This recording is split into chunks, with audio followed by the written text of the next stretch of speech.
Yeah. What's up? This is Stewart. And this is Ayanna Watson. And this is our first ever podcast. This is our first ever podcast together. We're calling our podcast Dig This. I dig it. And we'll break down our thoughts and takeaways on sports, music, and some other topics. Sometimes we agree. I'm not too sure about your music taste. And sometimes we won't. Today, we're talking about a book. As part of our college prep English class at Bishop Gorman, we both read The Namesake by Humpa Lahiri. This was a very interesting book for kids our age who are wrestling with who they are and how they're perceived by others. Not to mention the complicated relationships with family or how your heritage that you didn't choose might affect you. We're going to title this first episode, What's in a Name? Which was a famous line in Romeo and Juliet.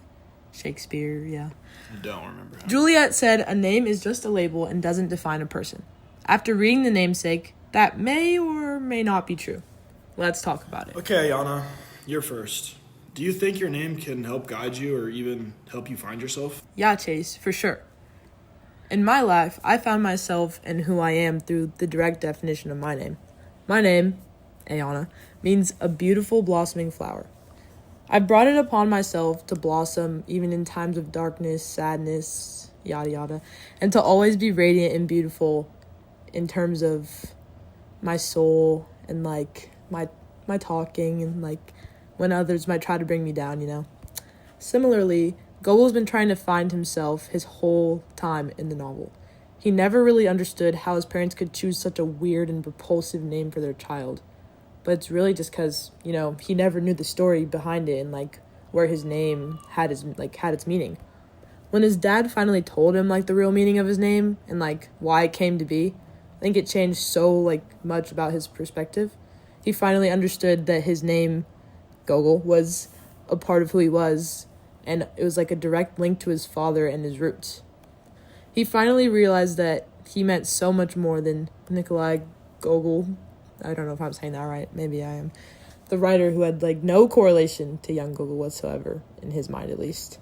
It was his father showing him a tribute by naming him Gogol. This is because he believed the writer saved his life, as he believed his firstborn did too, changing his life, as he wrote in the story, or it was written in the story, that he was reborn twice in India and once again in America for the better. How about you, Chase? What are your thoughts about your name? Or about Gogol too? My name, Chase, has a very straightforward meaning.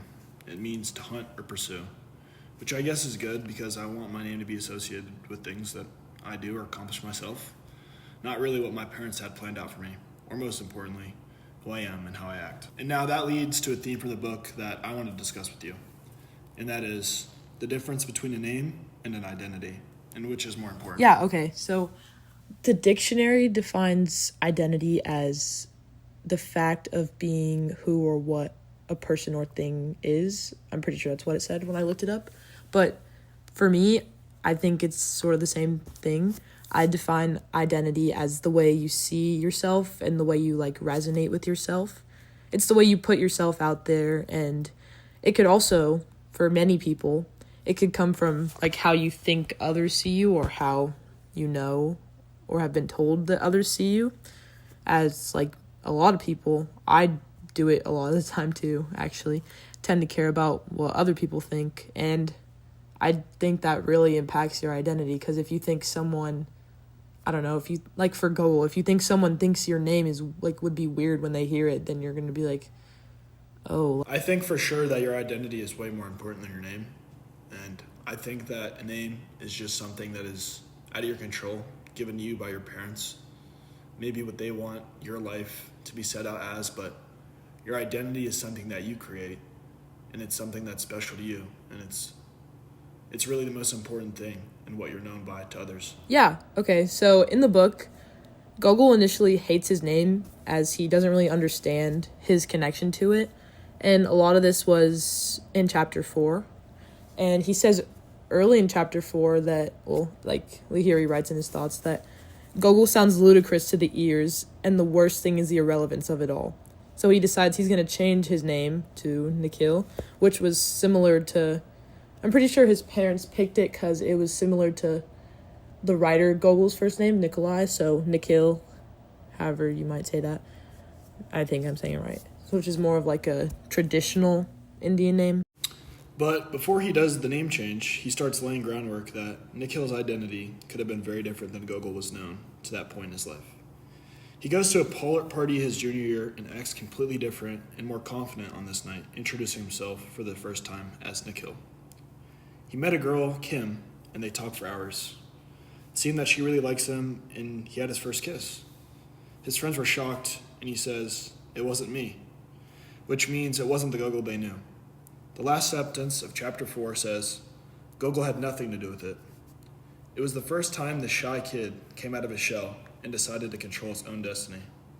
It took an alter ego to give him confidence to do it in the first place. Yeah. But he knew from that point forward, he could become someone different. What do you think your identity today is, Ayanna? Well, today, I think my identity is kind of not all over the place, but in my opinion, I have like maybe like 2 different identities. Like, I have a certain way that I am when I'm at school or when I'm at volleyball or even like when I'm in the USA volleyball gym. Like, I feel like I might not always act exactly the same, but I still feel like all together, like those different identities make me who I am. And also, I think that the identity that comes from my name specifically is a good one.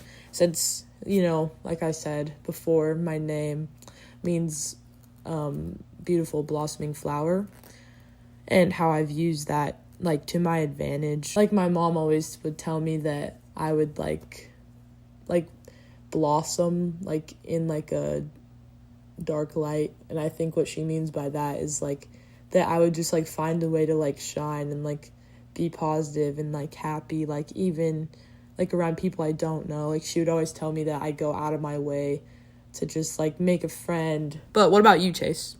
What do you think your identity is? I think that my identity is a jack of all trades, a balance of fun, hard work, and everything important in life. I think that I try to make myself available to have all different types of friends. I think that you would label me or my identity as a very outgoing and warm person. I love to laugh. I love to make new friends, just how we've gotten pretty close on here doing this podcast together. And I would like to think that I'm very adaptable. Okay, getting back into it. Another theme that we thought was really interesting in the book is the really long journey to self-acceptance. Gogol struggles the entire book. And at first, he hates his name, Gogol, and goes so far to change it when he turns 18.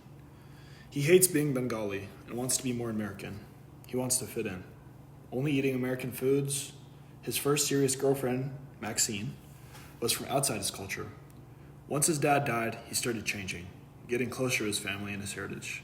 He married a Bengali woman, then he got divorced. Yeah, it literally takes him till like the very end of the book to finally reach that sense of self-worth and understanding it and self-acceptance. I'd have to say the moment is when his mom was having a party, but he went into the room alone, and he finds the old books that his father left him. And he finally reads the inscription from his father, which said, "The man who gave you his name, from the man who gave you your name." And then for the first time ever, he'll read a Gogol story, The Overcoat. He's done rebelling against his name. He feels closer to his father, and he's going to do exactly like him and sit there and read in the middle of a party. Yes. I just think it's so interesting that the author chose to wait and like make that like one of the main messages of the book or themes, and like wait until like the last few pages in the entire novel to like make Gogol realize that he didn't need to be like ashamed of his name and self-acceptance, of course. But how far like down the road to self-acceptance are you right now? I'd say I'm pretty far down the road, actually. I think the most important thing on my journey is finding God, and I think that He's given me the grace of forgiveness, and that's made me begin to see that I should stop being so hard on myself and that I can forgive myself. And what about you, Ayanna? You've accomplished so much. You're one of the best athletes in the country, one of the best people I know, more importantly. How far down the road to self-acceptance are you? All right, Chase, no need to gas me up or anything. Not like you're not one of the best athletes for your sport in the country, too. But I do think I'm a lot closer to self-acceptance than I was, like, when I was a freshman at the beginning of high school, for sure. I used to be really insecure and really unconfident in, like all across the board. Like, athletic abilities, my smarts, like, my intelligence and, like, whatnot. And now I feel like the fact that it's changed has, like, evolved, like, made me evolve as a person. And, like, I'm saying, like, a lot, but I just feel that if I didn't change in that sense, like, I would definitely not be who I am today. And I don't think I would be able to, like, be as confident on the court, like, for volleyball. It just changed the way that I present myself. So, like, identity, coming back to that, yep. And obviously I still have some things that I could be better at, like, in terms of being okay with liking who I am, like, accepting that I don't need to change myself for other people. What about you, Chase? I think there's definitely a big difference on how I look at myself now than how I looked at myself freshman year. And I think a lot of that has to do with my sense of belonging and some of the friends I've made and some of the lessons I've learned from those friends, and even just simple things as being on a sports team, meeting new people. It really just opens your eyes to see that everyone wants to be accepted just like you. And being able to recognize that and stop being so hard on yourself like I was as a freshman, whether it be my clothes or how I talked or how I acted, everyone really just wants to feel belonging. So now that I feel that, I think I'm a lot more comfortable and a lot more easy on myself and happy at the end of the day. Okay, Ayanna, so how did you rate the book on a scale of 1 to 10 and why? Did you dig it? Okay, like, this is kind of hard because I don't feel like the book was bad. And I, like, usually, like, I predetermine, like, when we get assigned to read books for school that, oh, I'm going to hate it. I'm not going to like it at all. I'm just not going to want to read it, and it's going to be a hassle to read. So then it's not fun, you know? But this book, I'm going to give it a solid 9 because I just thought the messages were very good, the themes, and, like, the writing, it just, like, it kind of hooked me. Nice. I'd say maybe a 7 for me. I mean, reading novels is definitely not my favorite thing, but I liked it. Like we said at the top, it's pretty relevant. What do people think about us when they hear our name on social media? How much of that was determined for us, or just by being born into our family? Interesting questions. The only reason I wouldn't give it a 10 is because the chapters were a little bit lengthy. Just a little bit long? Like, whatever chapter was almost 30 pages long, that took me, like, 2 days to read it. The Namesake by Jumpia Lahiri. Get it, read it, talk about it. To wrap this episode up, what's in a name? Yeah.